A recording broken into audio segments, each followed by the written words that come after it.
That's not true, nigga. my fault. It's my fault. It's developed, okay? Yeah, Barbados is developed. Country. You know what I'm saying? That shit the size. That shit smaller than Harlem. No, you're right. It's really small. It's really small. But you became super successful, man. Yeah. So like, what advice would you give these brothers? You know. So the biggest thing, man, that I've seen with success and failure and making it is distractions, right? You got to rule that out because nowadays we got social media. Yeah. We got TikTok brain people. It's almost as if like the economy is built on short, fast, and microwave like products. Because back in the day, you know, you used to sit down, watch a video on full length, take it in, you know, reminisce, and then apply it to your life or maybe a book, right? Nowadays is like, give me a quick in a TikTok video and I'm done. And for most people, it could be either girls, it could be either clubbing, drugs, alcohol, weed, or it could be just your phone. Because think about this. We spend most of our time on our phones. Look at your phone usage. It's going to be the screen time, bro. It's going to be X. Yeah. It's going to be TikTok. And it's funny because the creators of these apps are already successful. So they're good to go. But we, the people, we got to figure it out. So the phone is one of the most nefarious things because it's basically an armies of nerds whose sole purpose is to monetize your attention. Yeah. You know what I'm saying? And to capitalize as much as possible. Yeah. So and they got it. Oh, they got it. They got it for sure. Yeah. But what I will say is just a quick side note here, quick tangent. So do you know what a girl's best friend is? A girl's best friend. Diamonds. It used to be back in the day, but now these thoughts, man, it's their phone. If you ever want to find out girls' real history and real life, look at her phone. Like you hear that from me, man. I'm just saying she lets you look at her phone. But either way, though, man, what I'm saying is distractions are our biggest issue nowadays. Yeah. And a lot of guys have given up. They said, you know what? Girls are making money. They're in school. I just want to live a good life, and hopefully they can pay for my shit. And I'm like, bro, what kind of man are you? But then again, I understand because men are becoming women, women are becoming men. So it's like almost like reverse. So you got to understand, just to make it be successful now, you don't got to try that hard because nobody's trying. Yo, the competition is low now. Nothing, bro. Yeah. If I could do it, nigga, you can't do it, nigga. Like really, honestly speaking, like I came here as an immigrant. Yeah. Had a terrible stutter. Yeah. I was literally like freaking thirsty as hell. Yeah. But you know what I did? For a year and a half straight, almost 2 years straight, I sacrificed. I said no booty for the glory. I put it to the wayside. Yeah. You know, a couple grunts here and there, but I was doing my shit. Yeah. I worked 2 jobs, Chick-fil-A, AT&T. Come on. And then I became a comedian overnight. Come on, man. I was just kidding about that part. But real talk though, man, like I actually put my mind to it. And I said, you know what? I was in Barbados, living the life. I was partying with friends, riding motorcycles, had cars too, you know, living off of daddy's money. Yeah. Granddaddy's money. But shout out to him, rest in peace to him as well. I was like, you know what? I got it made here. But it didn't feel right. I felt like I was not being the man I should be. So late night, one of these days, I was riding with my friends on Sundays. I was going home off my bike. We met up at a gas station. I said, yo, guys, I'm out of here. I leave to go back home, wake up, school again, and then start all over. But on my way home, red light, stop, T-junction. You know what I'm saying? It's like this, pretty much like a T-junction. I'm stopped right here, literally right here. And I got to go straight because it's T, right? Light turns green. Thinking nothing of it. I start riding off, maybe like 20, 15 miles per hour going straight. There's a car flying from the opposite direction. Mind the light was literally like red. Yeah. It just turned green. Turns left. So imagine, right? I'm going straight. They're coming this way. Yeah. I'm going straight. They're turning a right. So bam, hits me dead on. Oh shit. So I go this way. The bike goes that way. Damn. I feel like maybe like a couple seconds pass. Open up my eyes. I'm like, I'm on a Rolls Royce. There's stars in the sky. Oh, no, shit. But it was late night. Yeah. And I saw the stars up. I was like, am I dead? So that was almost like really traumatic because I'm like, yo, it's over. Like, this is it. I didn't get to do anything. I just kind of lived off like, you know, good fortune and fame. Yeah. But I survived. I had a fracture in my wrist and my ankle. And I was like, you know what? What do I really want to do here? Do I want to stay here and just like live in my family's legacy, pretty much like go to school, get my degree, take over the business? Or do I want to be my own man and expand my network, travel, and make my own path? So I sold the bike in parts. Sold my truck. I had like one of those 4x4 trucks. I had about $4,000 saved up. Okay. So with everything, I came over to like, four and some change. So I left came to America.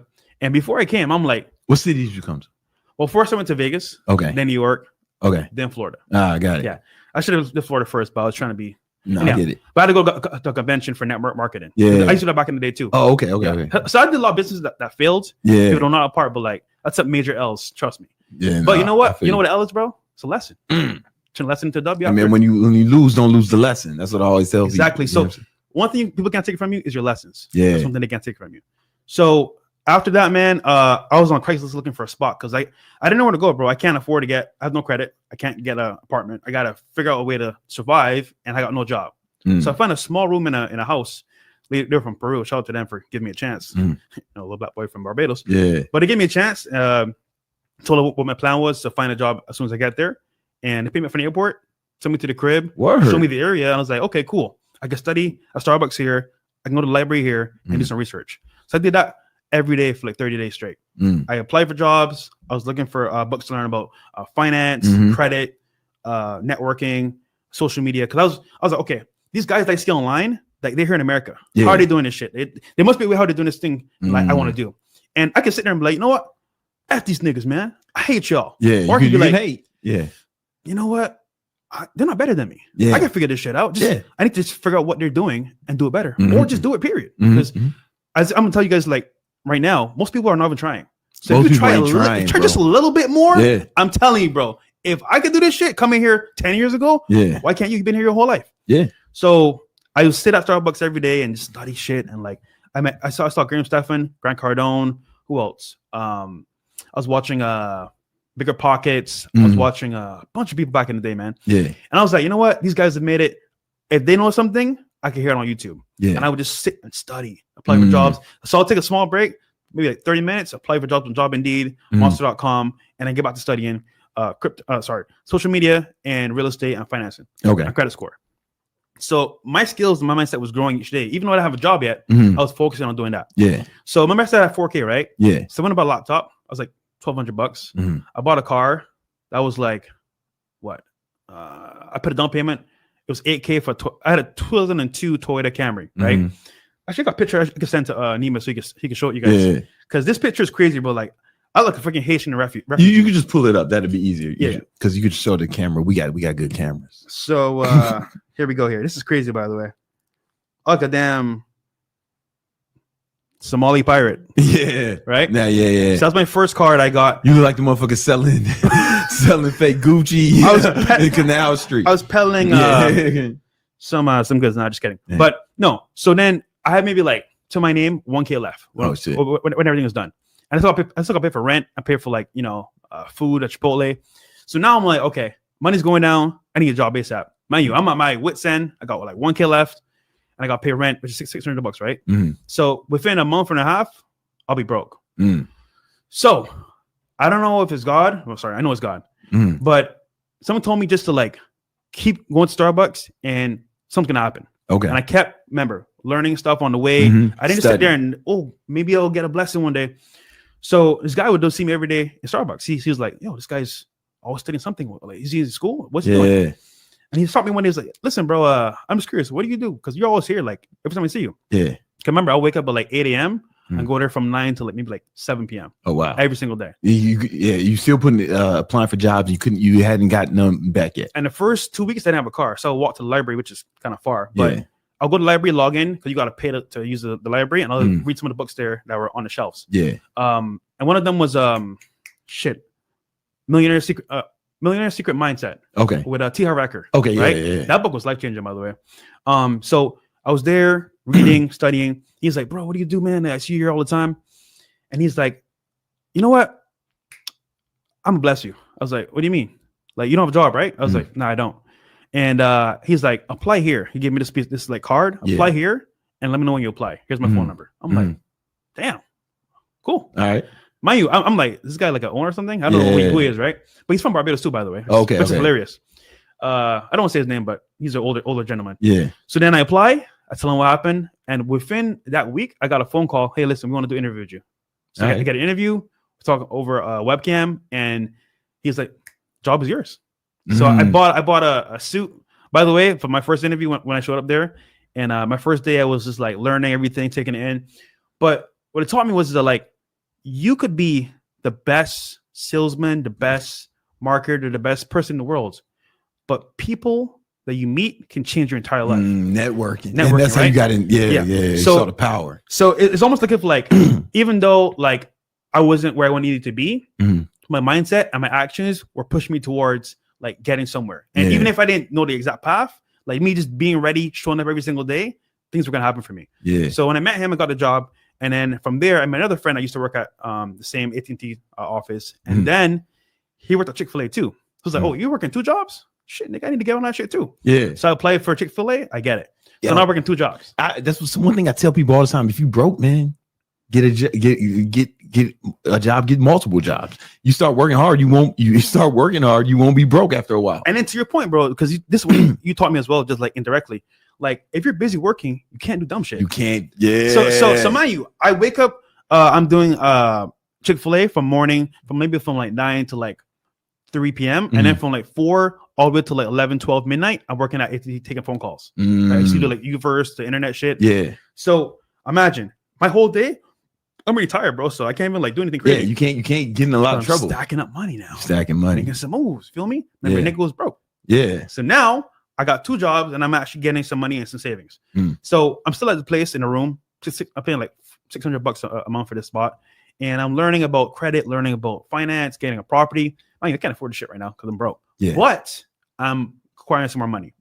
So then I get another opportunity where I'm applying for jobs online and people saw my resume and said, okay, now he has experience. We'll give him a job. So like a year later, I had a year of experience in customer service and helping people over the phone. So then I get a call back from this insurance company. They do house insurance. I was like, okay, you know what? I want to buy property one day. Maybe I can learn about real estate if I get this job. Yeah. So I'm in there learning how insurance works, how behind the scenes works, and policies works. I'm like, oh shit, that's how it works. Got it. So flood insurance, all this shit I'm learning for my property in the future. Yeah. But at the same time, I'm like, this is not enough for me. So this one job was paying me the same price as 2 jobs. So I have more time to focus now on my skills outside of the work. Right. So for example, like social media, I was interested in that because I was like, how do YouTubers making all this money buying Lambos, Ferraris? I'm like, damn, I want to be like those guys. Yeah. I saw like Vitaly. I saw like Who Man TV. Oh yeah, Vitaly was doing his thing back then. I'm living the life, man. So I was like, it's got to be a way I can figure this out eventually, right? Now I'm not the best speaker at all, but I got the skills and the mindset and the marketing to push it once I get cracking, right? Yeah. So fast forward now, I get my job at Wix.com, which is an amazing company, by the way. Yeah. Website company, a great place to be, great environment, good people. Now, what I didn't have before was overtime. This job had overtime. Oh. And I'll never forget this day, bro. I was finishing work. It was maybe like I was 3 months in. And this guy, this Mexican guy, awesome guy. I don't say his name, but he's cool. He was like, at work still. I'm like, why are you staying at work, bro? Like, work is finished. It's 5 p.m. He said, bro, I could do overtime. I was like, what's that? I'm new here. Yeah. Overtime, like you could work more hours than you're supposed to. Yeah. He said, yeah, bro, look at my paycheck. Bro, I think he's supposed to show me that shit. He showed me his check. I was like, nigga, I want to be like you. So I'm like, you know what? I'm gonna figure this shit out. So I asked my supervisor, can I stay and do overtime as well? Yeah, of course. It's unlimited. Unlimited overtime. Unlimited. Now you don't have to get a second job. Exactly. So now I could grind at one spot. Yeah. And that's a cheat I'll code. look crazy because now I'm like staying late, coming early. So you know what I do, bro? I wake up at 5:30 a.m. Come on, man. I'll put on an audiobook in the car and just listen to that shit on the way to work. Come on, then man. I get in at 6:15, 6:30. I get everything set up. I go online. So from 6:30 to like 8:30, I'm 2 hours extra. Yeah. Then I stay the whole day and I go from like, I take a short break for an hour. And then from like 6 to like midnight, I'm there. Yeah. I did that for a year straight, bro. They're like, oh, bro, come to the bar, drink with us. Let's go to this event. I'm like, nah, I'm good. But you know what it was, bro, at the very beginning? Remember I mentioned like distractions, right? Yeah. I was focused. I was really like focused because every day I wake up, I go to my room. So I have pictures of like a Lamborghini, Audi R8, me speaking on stage, retiring my mom, and having money in the bank, right? That was all my vision board was in my room, and I had like a goal board. Yeah. I did 2 columns, short and long-term goals. So over time, I was like, every time morning I wake up, it's like, I see this shit in my face. I'm like, bro, I can't not do my goals. Because if I slack, I'll be like, oh, I'm messing up, bro. I'm not on path. Yeah. I'm not on a correct journey. So what happened was, after that, I was just like, if I take time to go drink and do this dumb shit, am I going to be where I want to be? Are they where I want to be? No, they're kind of fat, not really doing too much. And they're kind of like, just like complacent. Yeah. I didn't know I was going to be there that long because I was like, you know what? I got a business mindset. I know what I want to do. This is just like a stepping stone. Even though I love the company, but it wasn't like I'm gonna end my career here and retire. Yeah, nah. That's a good mindset to have. Like even if you have a job you don't like, just if you view it as a stepping stone to progress to your next level, then you can find joy in it. But you know what scared me too? Seeing people that were like 50 years old still working. I was like, oh, you know, like in Walmart, the greeter, I'm like, damn, that sucks, you know? Yeah. But that's somebody's grandparents. Anyhow, so I'm like, I don't want that to be me. I want to be different. I want to have freedom and be able to do what I want to do on my own time. You know, the whole laptop lifestyle. I thought that was what I wanted, but it's actually not. But it morphed into this, what it is today, which is the adding value and giving back. But either way, that was the mindset. So I spent a year and a half doing that. Mind you, remember, don't forget, I learned about real estate, social media, and marketing. So now I'm in the zone. I got mentors now. I'm learning about this shit. So I just need to apply it to my shit now. Right. So with overtime, after that, I have free time because remember, I can't work 7 days in a row. So so one day I have to take off. So one day I spent entirely learning about YouTube, like focusing more on the social media. Then I made my own channel. And I used to do like these vlogs in my car, bro. Yeah. I might post one so you guys can see. Was me here in the car. It was terrible. It'd be me like, yeah, guys. So yeah. But I was practicing, like I was in the mirror, like legit, like, okay, you know what? This video sucks, but I'm still gonna post it. Yeah. I posted every day for like, I think 45 days straight. Oh, wow. Then I was like, you know what? I get like maybe 10 views a video. Yeah. Maybe like 20 views. But I'm getting views though, right? Yeah. It's going up. So I'm like, you know what? How do I refine this? Okay. Talk a little bit slower and also pick something that's trending. Because that's what people are doing. They're finding whatever's trending and I put it in the title. I did that. I started getting like 100 views, 200 views. It's going up. So, okay, cool. Got it now. But either way, it was trash content because it was my first video. It was terrible. And it was me learning how to do the process. Now though, what happened was I saw a YouTuber doing gold digger pranks. And I'm like, I remember I see that. a pattern here. These guys are doing these pranks. They're getting hella views. I'm like, I could do that shit too. Yeah. Mind you, the whole time I'm in Miami, I'm learning about like cars. Again, like I said before, credit scores, marketing, all that stuff. So I actually met a guy that had a rental company. I said, I hit up my boy Jason. So I hit up Jason and we were talking, whatever. I was like, yeah, bro, you're a cool dude. Like you could borrow the car, no problem. And I paid him like half the car's worth just to like, you know, you're my boy. Yeah. But I paid like, I think it was like $1,000 a day. I gave him $500. I borrowed it for like maybe like 3-4 hours. Yeah. And I spent, dude. Okay. So the thing about pranks, bro, is that like people fake the pranks, right? My first time, like a dumbass, I was trying to do it correctly. I was like, oh, you know what? I'm not going to fake this shit. I'm going to do it correctly. Yeah. So I'm there for like 4 hours waiting for a girl to come by and give me that reaction. Yeah. I'm like, all right, this is easy. Shit's not easy, bro. That reaction's so like, I want to say, it's so hard to get genuinely, you know what I'm saying? So you were trying to do the prank shit with the car. Got it. Okay. Yeah. But finally, I got a girl that gave me a reaction I liked. And I was like, okay, 4 hours later. But I'm like, how did they do this shit so fast? Like every week, like every day, it's like, no, this shit has to be staged. So I said, you know what? Fuck, I'm going to do a stage one. So I found a girl. I was like, yo, listen, I'll put you in this video. Just do X, Y, Z. She came in, did X, Y, Z. So I did like 3 reactions that I did that day. And I was like, you know what? All right, if I do this like this, I could churn these out way faster. Mind you, I didn't know the whole time that's what people did. They would just bring a girl, fake it, and then make it blow up. Yeah, a lot of those prank videos are fake. Yeah, dude, we've seen it. They've been exposed, right? Yeah. But I was very honest about it. I never lied about it at all. Yeah. So then, knock on wood, literally, right? I was learning this process, watching YouTubers. Mind you, I study creators. I don't just sit there and be like, okay, I'm going to try it. I'm like, why did they do what they did? Right. I reverse engineer what they did. So I met one of the guys that was in Florida. I said, listen, bro, I'll pay you to mentor me. Just tell me what to do to blow shit up. I'll pay whatever. Come on, you over time, I'm making money now. I got savings now. So I could you really want to do this to myself influencer thing. Yeah. Exactly. So I met a YouTuber. I won't say his name. He came on my show actually years later. But I said, listen, bro, just teach me the way. I'll pay you whatever. He said, because you know people don't want to share secrets, right? Yeah. Like me personally speaking, like I don't share my shit because I'm like I spent all the money to get it. Why do I give it to you for free? Yeah, I feel that shit. Unless you're in Castle Club or my group, Suing Network. Yeah, and I got you. Then it ain't for free. Yeah, exactly. But he taught me a very important lesson about going viral. What do you say? I'll give you some of the sauce, not the full sauce. The sauce is inside the packet still. But if you want the actual viral take, you got to understand 3 principles: emotional tugs, trending tugs, and then you want tugs that have more of a finance base. So let me explain. Gold digger pranks cover all 3 of those categories. Yeah, because emotionally, you're like, damn, I go curved him. He got his revenge, justice, right? That's an emotional tug to it. Then trending. Obviously speaking, it's a Lambo. People like seeing those videos. It goes viral. It's trending already. already in the marketplace is trending. And then 3, finance. Anytime there's money involved with like a successful guy and a girl, that dynamic is kind of like, wow, like you can have money, you can get girls. It's kind of like a play on economics, but like it works. So it hit all those 3 triggers in that whole paradigm. I was like, I can apply this to what he's teaching me. So now I got with the method and videos put together, I go viral.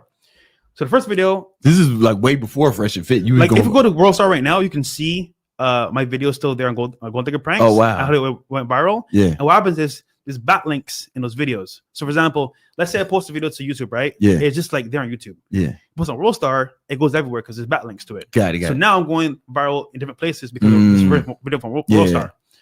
So get this down, right? Now I'm going viral there. People are like, yo, bro, I seen a video on YouTube. I'm like, what the fuck? I go aside today. I'm like, how does he know me? How does he know me? Yeah. So it's going places. People are seeing it. I was like, wow, this is actually pretty cool. So I did it 2 more times and it worked. So now I'm kind of popping in Miami, got a little buzz. I'm like, damn, I did this half-ass shit, but I added the viral take that you taught me plus what I knew. And I was like, this shit actually works. So now I know how to go viral. But in the meantime, I'm getting the podcast interviews. I remember I met Solo TV 84. I met Andrew Tate. So now I'm interviewing guys on my channel that I look up to or I'm watching at the same time, right? I'm learning the whole redpill space without all that stuff. So now entering meeting Myron. This is more like a take where like I wasn't too keen on fitness stuff because I really didn't care. I'm like focused on success so much. I'm like honing on this. But Solo was like, bro, he's in your city. You should link up with him. I'm like, I don't know, man. I'm on the way out. I gotta figure this shit out. Yeah. So funny enough, we spoke on Instagram DMs for like an hour, and then we did a phone call like back and forth. I was like, shit, this nigga's like on his shit too. He's focused. He's focused on like winning and being successful. And he wants to get real estate as well because I was pretty much like already in it. So then I was like, cool, let's link up. Let's get dinner. So it's me, Myron, and my roommate Casey. Shout out to him. He's a Red Bear Rants on YouTube. Okay. But we're speaking for like an hour again, another hour. So always an hour about like success, where we want to go, the podcast stuff, and just being men in general, just boys being boys. So then we're like, you know what? Why don't we do our own podcast, bro? Like we could do this shit together. I'm like, shit, why not? Yeah. I'm good at dating. You're good at dating. Yeah. We're mastering, making money as well online, getting into real estate. Let's do it. Yeah. So the shit I learned from back in the day helped me with the podcast. With the podcast. So people are like, oh, Fresh, you're lucky. That's not luck, my friend. That's years of actually studying this shit, applying it, seeing what works, what doesn't work, and failing. Yeah. I have many full businesses, guys. Like before, you remember that Grant Cardone interview? I remember. So that was a big L. I did 2 businesses before. I was making $30 a week. My first business failed. But I was, you know what? I'm gonna keep trying things until I see what works. Yeah, don't give up. Yeah. That's the biggest thing. People give up too easily. Yeah. Oh, bro, like it's too hard, bro. I feel this business. Well, guess what? People failed 10 times already, and they're like still trying. Yeah. How many millionaires do you know have made it successfully and then failed and came back again? Yeah, it happens all the time. All the time. Yeah. So giving up is the worst part. But I'll say this, man. Again, the biggest thing is distractions. At that point, if you can real distractions and make it more like focused on your goals, you can win. It sounds like you were so busy going after your goals that it was difficult for you to be distracted. Yes. Because sometimes I tell, people say all this shit, I've given out advice like this to put your phone in another room or do this or, but it's truth is the easiest thing to do instead of trying to abstain from things is just crowd them out, right? You just like fill up the time with other shit, and it's like that with anything you want to abstain from.